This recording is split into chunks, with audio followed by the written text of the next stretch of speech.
სხვენიდან დაბრუნებული წარსული. ისტორია, რომელიც კატერინენფელდის დღევანდელი ბოლნისის ამბავს გვიყვება, ყველაფერი სიჩუმით იწყება.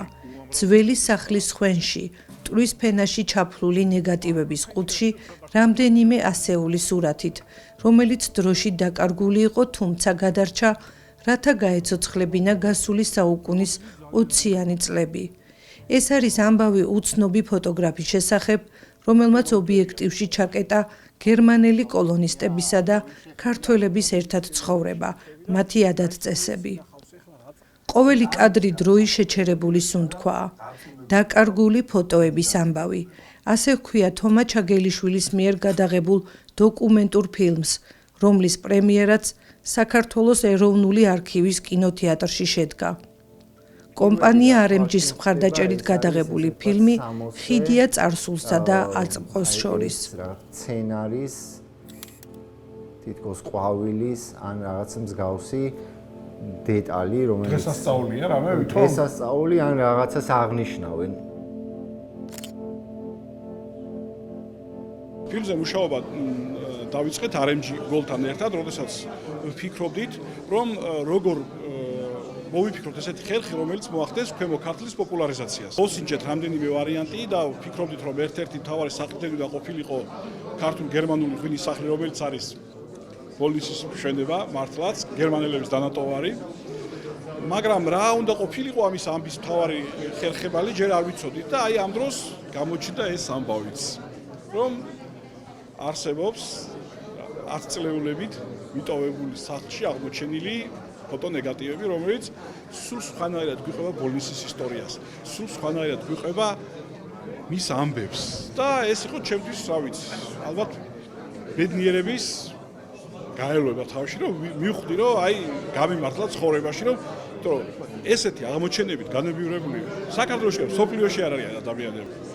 იქცა ჩემს პერსონალურად და აი თითოეული გამშხავნება, აი ნეგატივს რო პოზიტივში გადაყვავდა, ხო? აი იქ იყო ჩემი დიდი აღფრთოვანება, რა თითქოს რაღაც ახალი აღმოჩენა, რაღაცა სიახლე, მოკლედ ძალიან ემოციურად ვიმუშავე მე ამ დოკუმენტურ ფილმზე. ყოფითი და აი საშუალო კლასის წარმომადგენლის ოჯახი. შემდეგი ვნახოთ, აბა. თავდაპირველად ფილმის შინაარსი ეძღვნებოდა ბოლნის მეღვინეობას ქართულ-გერმანული ღვინის სახლს, თუმცა ამ ფოტოარქივის აღმოჩენამ სრულიად შეცვალა ფილმის, ასე ვთქვათ, შინაარსი და მთავარი ფოკუსი გაგვაკეთებინა სწორედ ამ ფოტოარქივზე. ჩვენ მოხარულები ვართ, რომ ჩავერთეთ და მონაწილეები ვართ, ასე ვთქვათ, ამ ძალიან მნიშვნელოვანი აღმოჩენის, რომელიც დარწმუნებული ვარ, რომ უმნიშვნელოვანესი არის ბოლნისისთვის და ძალიან ბევრი ინფორმაციას მიაწვდის მკვლევარებს, ისტორიკოსებს. რეჟისორი გვიჩვენებს, როგორ ესაუბრება საუკუნოვანი ნეგატივები თანამედროვე ბოლნის, სადაც დღესაც ცოცხლობს უნიკალური გერმანულ-ქართული არქიტექტურა, სადაც ისევ ფუნქციონირებს აღდგენილი მეღვინეობის ტრადიცია და ორი კულტურის ნაზავი ახალ სიცოცხლეს იძენს. პრემიერაზე მიწვეულ საზოგადოებას საშუალება ჰქონდა დაეთვალიერებინა სხვენში აღმოჩენილი და გაცოცხლებული ფოტოარქივი, რომელიც მტკიცებულებაა იმის, რომ დაკარგული არაფერია, სანამ ის გვახსოვს. მოახდინა უდიდესი შთაბეჭდილება, ემოციურად ძალიან შეიძლება ითქვას ცოტა სევდიანი საყურებელიც იყო.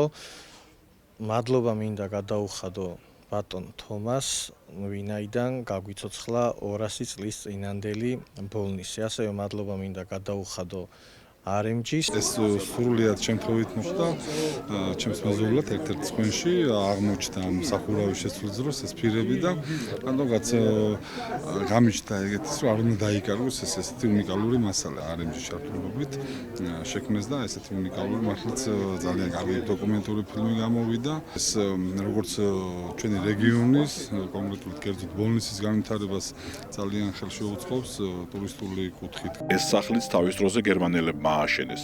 ამჟამად აქაურობა ქვემო ქართლის მეღვინეებისათვის მთავარი მიზიდულობის ცენტრია.